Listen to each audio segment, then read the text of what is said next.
छोड़े ईरान, भारतीय दूतावास की एडवाइजरी। कभी भी ईरान पर अमेरिका कर सकता है हमला। ट्रंप के करीबी बोले 48 घंटे में हो सकता है हमला। अमेरिका और ईरान जंग का भारत पर पड़ेगा बड़ा असर। ईरान को लेकर एक साथ दो बड़ी खबरें सामने आ रही हैं। पहली, शांति वार्ता का दिन, तारीख और जगह तय हो गई है, और दूसरी, जंग का ऐलान कभी भी हो सकता है। जंग और बातचीत दोनों की ही तैयारी है। अब पहले जंग होती है या बातचीत, इस पर सवाल उठ रही हैं। वैसे जंग हो या ना हो, लेकिन बातचीत जरूर होगी, भले ही ये जंग से पहले हो या फिर बाद में, क्योंकि हर मुद्दे का हल निकलना तो बातचीत के बाद ही है।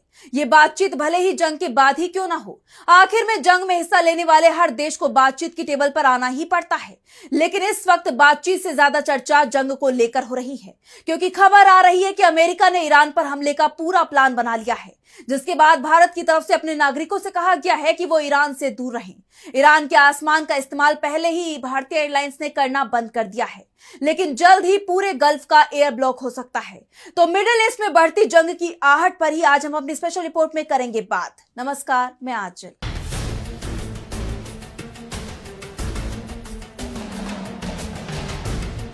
अमेरिका ईरान पर कभी भी हमला कर सकता है। अगले कुछ ही घंटों में मिडिल ईस्ट में जंग भड़क सकती है।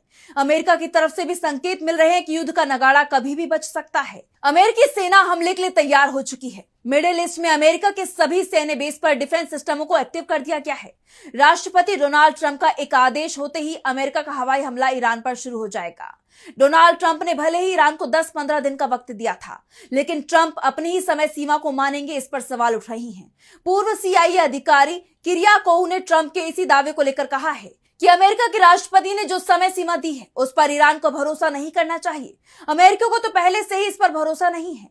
अमेरिकी सेना की जो तैयारियां हैं, उसके बाद ये तय माना जाना चाहिए कि यह हमला चंद घंटे के बाद कभी भी हो सकता है।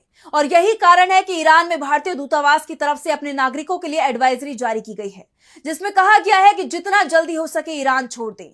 भारतीय दूतावास की तरफ से कहा गया है, ईरान में वर्तमान स्थिति के मद्देनजर भारतीय नागरिकों, जिसमें छात्र, तीर्थयात्री, व्यापारी और पर्यटक शामिल हैं, उन सभी को कमर्शियल फ्लाइट समेत सभी उपलब्ध साधनों से ईरान छोड़ने की सलाह दी जाती है। 14 जनवरी 2026 की एडवाइजरी को एक बार फिर से दोहराया जाता है कि सभी भारतीय नागरिक और PIO सतर्क रहें, विरोध प्रदर्शन या डेमोन्स्ट्रेशन वाले इलाकों से दूर रहें, भारतीय दूतावास से संपर्क में रहें और स्थानीय मीडिया पर नजर रखें।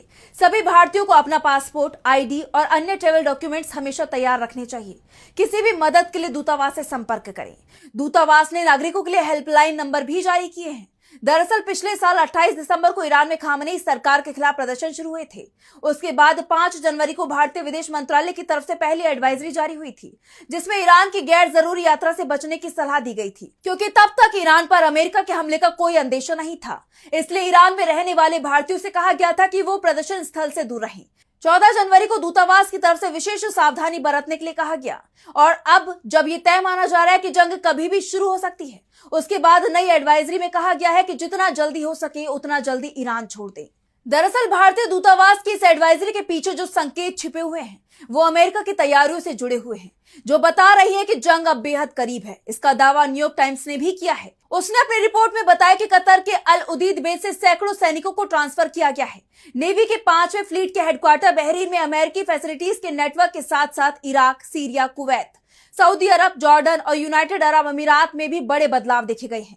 अमेरिका को डर लग रहा है कि इस इलाके में अभी तैनात 30,000 से 40,000 अमेरिकी सैनिक जंग में फंस सकते हैं और ये ईरान का आसान निशाना बन सकते हैं। इसलिए अमेरिका ने सबसे पहले अमेरिकी सैनिकों को सुरक्षित किया, उनके परिवार और जो अतिरिक्त लोग यहां तैनात थे, उन सभी को बाहर निकाल लिया।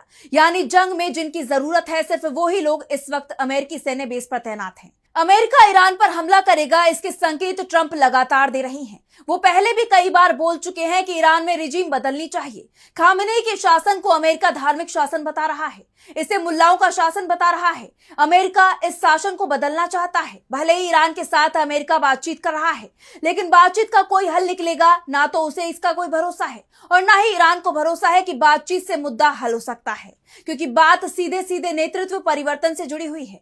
खामेनेई सत्ता किसी भी कीमत पर छोड़ने को तैयार नहीं है और अमेरिका इससे कम पर मानेगा, ये भी साफ नहीं है। और यही सबसे बड़ा सवाल है कि क्या अमेरिका ईरान पर हमला कर कहीं फंस तो नहीं जाएगा। अमेरिका के राष्ट्रीय सुरक्षा से जुड़े अधिकारियों ने ट्रंप को बता दिया है कि अगर सैन्य ऑपरेशन ईरान पर दबाव बनाने के लिए है, हमले के बाद ईरान से अमेरिका अगर अपनी शर्तों पर डील करवाना चाहता है तो ईरान पर हमले का कुछ असर पड़ सकता है। लेकिन ट्रंप ये सोचते हैं कि हमले के बाद वो ईरान में नेतृत्व बदल देंगे, अपनी पसंद की सरकार ईरान में बनवा लेंगे, तो इस बात की कोई गारंटी नहीं है कि अमेरिका को जीत मिलेगी। ऐसे में जंग के नतीजे कुछ भी हो सकते हैं। हो सकता है कि अमेरिका को ही जंग रोकने के लिए समझौता करना पड़ जाए। ऐसी स्थिति में फिर शर्तें अमेरिका की नहीं, ईरान की होंगी। वैसे ट्रंप के मन में क्या चल रहा है, ये बात उनके डिप्टी को भी नहीं पता है। अमेरिकी उपराष्ट्रपति जेडी वेंस ने कहा है कि सब कुछ ट्रंप की इच्छा पर निर्भर है। वैसे अमेरिका और ईरान के बीच जंग होती है तो भारत की चिंता सिर्फ अपने नागरिकों को लेकर ही नहीं, बल्कि उसकी और भी कई चिंताएं हैं, खास तौर पर ऊर्जा जरूरत की। क्योंकि ये तय माना जा रहा है कि अगर जंग होती है तो ईरान सबसे पहले हॉर्मुज स्ट्रेट को बंद कर देगा। ये दुनिया का सबसे महत्वपूर्ण तेल ट्रांजिट चौक पॉइंट है। दुनिया में कच्चे तेल की जरूरत का 20% यहीं से गुजरता है। खास तौर पर सऊदी अरब, ईरान, इराक, यूएई, कुवैत और कतर अपना तेल व गैस इसी रास्ते से निर्यात करते हैं और खरीदारों में 80% एशियाई देश ही हैं, जिसमें भारत और चीन का नाम टॉप पर है। हाल ही में भारत ने अमेरिका के दबाव में रूस के साथ तेल आयात कम किया है, बदले में सऊदी और यूएई से तेल का आयात बढ़ाया है। अब अगर हॉर्मुज स्ट्रेट को बंद किया जाता है तो भारत पर इसका सबसे ज्यादा असर दिखाई देगा। भारत अपनी ऊर्जा जरूरतों के लिए इस मार्ग पर बहुत निर्भर है। भारत का लगभग आधे से अधिक कच्चा तेल और 60% से अधिक प्राकृतिक गैस का आयात हॉर्मुज स्ट्रेट से ही होकर आता है।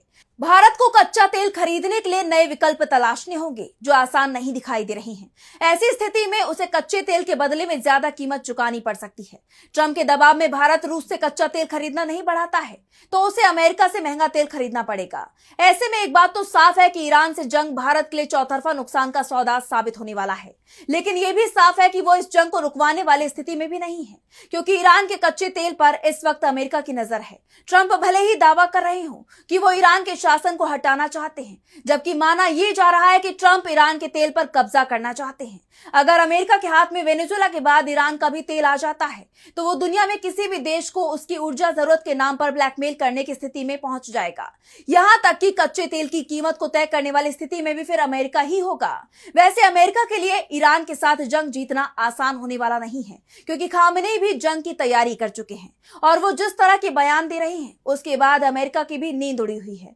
तो फिलहाल स्पेशल रिपोर्ट में बस इतना ही। वीडियो पसंद आए तो लाइक करें, साथ ही हमारे चैनल को सब्सक्राइब करें। नमस्कार। हमारे चैनल से जुड़े रहने के लिए YouTube पर टाइप करें DB लाइव, सब्सक्राइब बटन को क्लिक करें और बेल आइकन को दबाना न भूलें ताकि खबरें आप तक पहुंचती रहें। देखते रहिए DB लाइव, क्योंकि यहाँ हैं खबरें लगातार।